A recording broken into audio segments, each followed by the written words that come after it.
Hi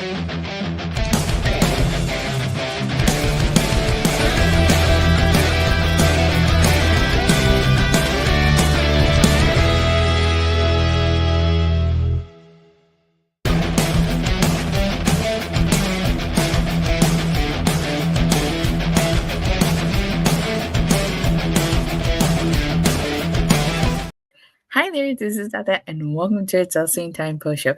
It is Monday, November 11, 2024, and tonight I'll be talking about Monday Night Raw.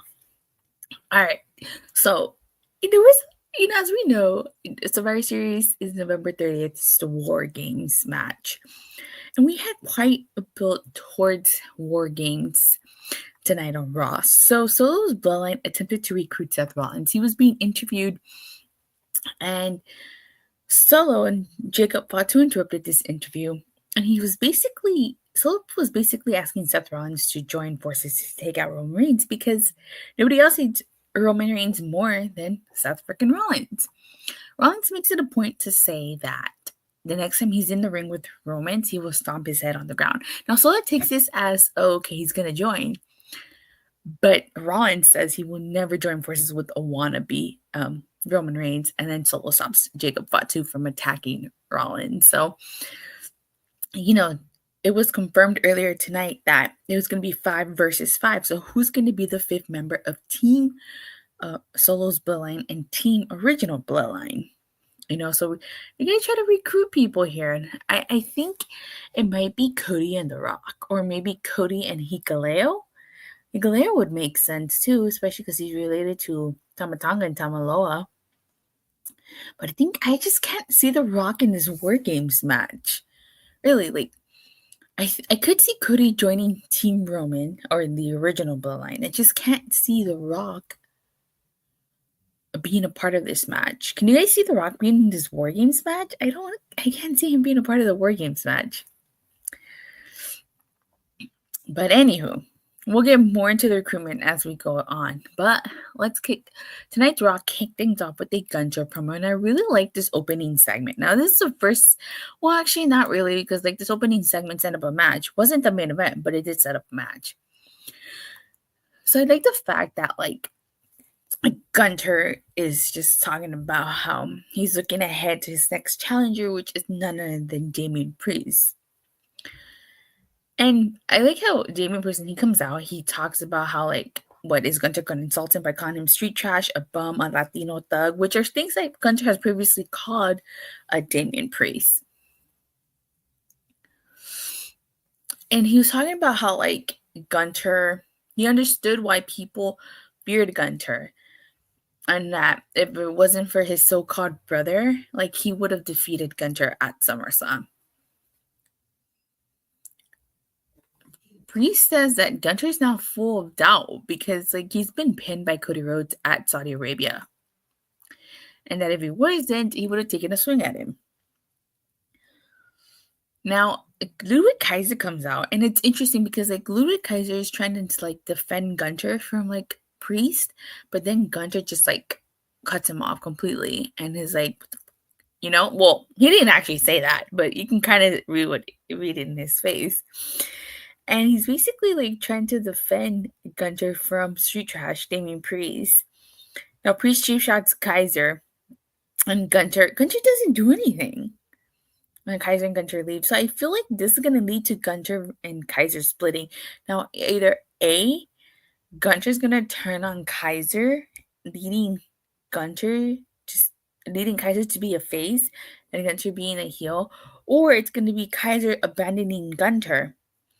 And Kaiser's going to be the heel, and Gunther's going to be the face. Now, I think it would be too obvious to do the first one. Maybe it would be the second one. Maybe Kaiser turns on Gunther because, he's probably tired of Gunther, not backing him up when, this is the second time he tries to defend it. Kaiser bundes Gunther. Yeah, I think this would be the route to go because I think it would be too obvious if Gunther turns on Kaiser. We've been there, we've done that. So I think it would be an interesting route to have Kaiser abandon Gunther. Have Kaiser realize that Gunther is no longer the person he was, the ring general. So I think it would make for an interesting story if Kaiser abandons Gunther. But that's just me. All right, so Damage Control gets interviewed backstage, and Dakota Kai is back after 3 months. And she says that she's going to remind everyone why what Damage Control is truly about. Now, they have a 6-woman tag match with Pure Fusion Collective, which I totally forgot about Pure Fusion Collective. Since Raw's gone 2 hours, I honestly have forgotten about Pure Fusion Collective. We haven't seen much of them. When Raw was 3 hours, they were a staple during Raw. Now, I think this is like the first time in weeks that we've seen Pure Fusion Collective. I totally forgot about them. This was an okay match. I did like the double drop kick that they did to Sonya Deville that to Io Sky and Kairi Sane did.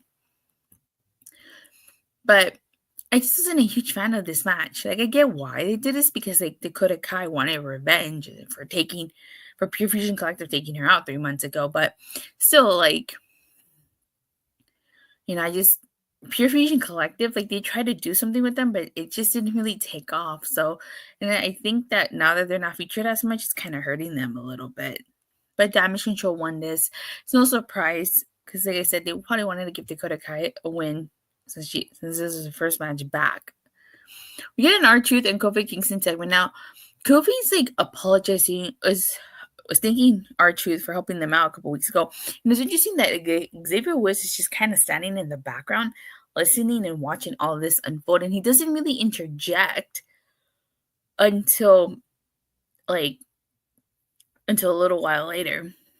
So Pete Dunne also interjects. Remember, like, Truth thinks Pete Dunne and Butch are two different people, kind of like Tom and Nick Mysterio, which I thought was so hilarious.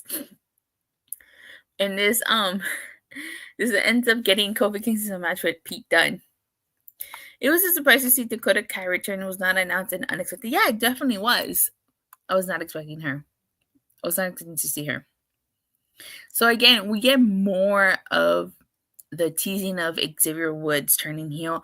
Now, with the New Day's 10th anniversary coming up, I think that's when they're going to pull the trigger on Xavier Woods turning heel. I definitely think that it has to happen there. It would make the most sense. It's the 10th anniversary of them coming together, so you have to pull the trigger. We get Jey Uso and a Sami Zayn segment.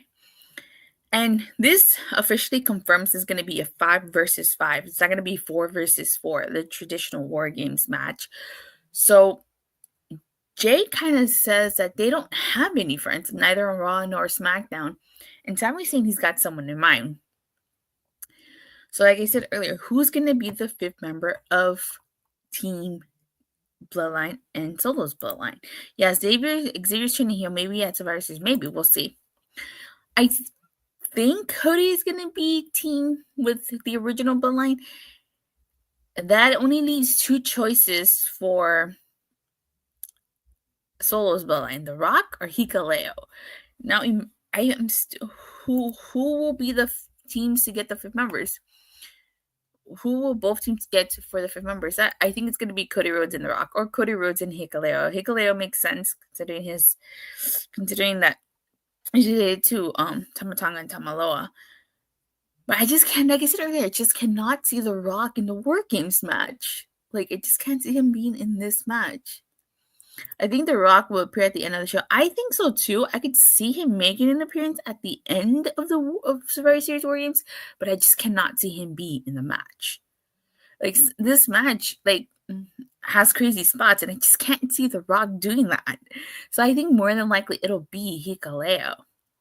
And I think with Sami Zayn being, and I still think that with Sami Zayn being a part of the Team Bloodline, the original plan, I might add, Kevin Owens is going to just go off the rocker here and totally snap, because his best friend Sami Zayn is teaming up with the Bloodline after Kevin Owens has been feuding with the Bloodline for 4 years. I'm still waiting for that to happen. All right. So we get Pete Dunne versus Kofi Kingston, and during this match, like, I don't think Kofi Kingston intentionally was distracting the referee. I think he was just trying to, like, talk to the ref. Xavier Woods cheap shot at Pete Dunne on the outside. And Kofi confronted Xavier Woods on the outside about this, about getting involved. But this cost Kofi the match. Like, Pete Dunne ended up victorious. And even though Xavier Woods and Kofi Kingston, made their way to the back, they were arguing on their way to the back. So we're still just little seeds of that heel turn. I think Gunther's next opponent after Priest will be Punk, and it will set up Gunther versus Punk at Rumble for the title. I can see that happening, because especially with Gunther versus Priest at Survivor Series, I think Gunther versus Punk will be at the Rumble. I see that happening. So, still just counting down the days till Xavier Woods turns heel. So we get a Judgment Day segment, and it seems like the cracks are starting to form in the Judgment Day because, Finn Balor is just kind of like sitting there, and he's just not look happy at all. Now, Dom brings up the fact that he's done something that Finn Balor hasn't done. He got super close to the title. And Balor suggests that Dominic and Carlito face off against the War Raiders next week for him and JD. So I do feel like it's only a matter of time before this version of the Judgment Day splits up.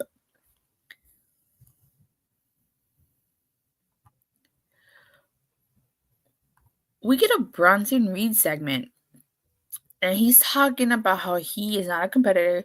He's a monster because he took out Damian Priest, Sheamus, Seth freaking Rollins, and pretty much will take anybody that stands in his way. Now, he calls out Seth Rollins, and this leads into a brawl, and security attempt to pull Rollins and Bronson Reed apart. Now, another example of Adam Pearce not being able to control the Raw roster here. One of my favorite spots during this segment was when Bronson Reed attempted to take Seth Rollins out on the outside, but he ended up taking out all the security guards because Rollins moved out of the way. And so after this, Priest gives Seth Rollins his match. It's going to happen next week, Seth Rollins versus Bronson Reed. Now, it's interesting because after this, after Adam Pearce walks away, Sami Zayn approaches Seth Rollins about War Games. And he basically tries to sell him this idea that he thinks Seth Rollins is the perfect fifth member for the team. Now, Rollins is looking at Sami Zayn like, dude, are you kidding me?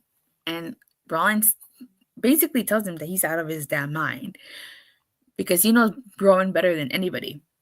And he says that Sami has to be blind, that Roman Reigns is using him again. So it's just he's just not wanting anything to do with the bloodline at all. He doesn't want any part of this. So I don't blame Seth Rollins for that one. But got shot down. Hey, at least he tried. Doesn't hurt to ask, right? So we get Damian Priest versus Ludwig Kaiser. Decent match. Damian Priest comes up victorious, and Gunther just stands on the ramp and just looks at him. So, like I mentioned earlier, I think it'll be really interesting if they go with Kaiser abandoning Gunther rather than Gunther turning on Kaiser, because I feel like Gunther turning on Kaiser would be a little bit too predictable. Okay.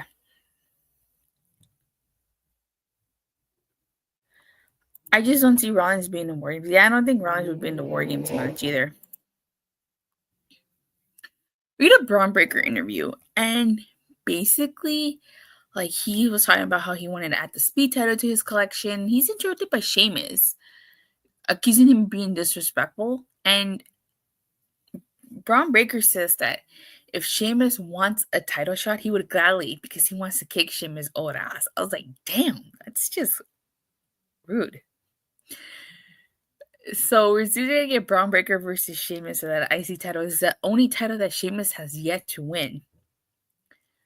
And it's interesting because Jimmy approached and he said he'd like to speak to Breaker. So it seems like Jimmy's also trying to do his own recruiting. I wish we would have seen what Jimmy told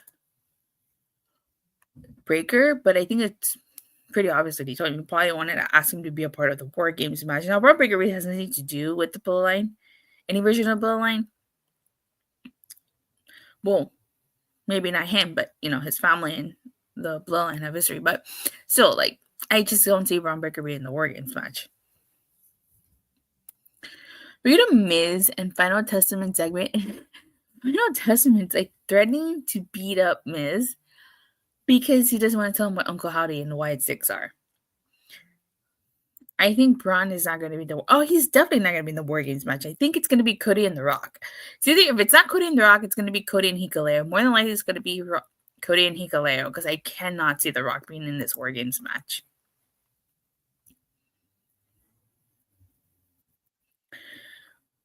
So AOP drag The Miz out to the ring. And, Final Testament is like trying to get him to say where the Wyatt Six is. So the Wyatt Six do appear. And Uncle Howdy is just like laughing. Miz hits Eric Rowan with the chair shots. It seems like this was all set up and a ploy by the Miz and Final Testament to get him to come out. And then the Brawl breaks out. And Final Testament and the Miz take out Wyatt Six. So it seems like we're going to get a feud with the Wyatt Six, Final Testament, and the Miz. All right, and the main event ended up being the women's tag title match, Bianca Belair and Jade Cargill versus Liv Morgan and Raquel Rodriguez. Now, I kind of thought since this was the main event that Liv Morgan and Raquel Rodriguez were shoo-in to win. Like, I thought that that's why they were main eventing, but nope.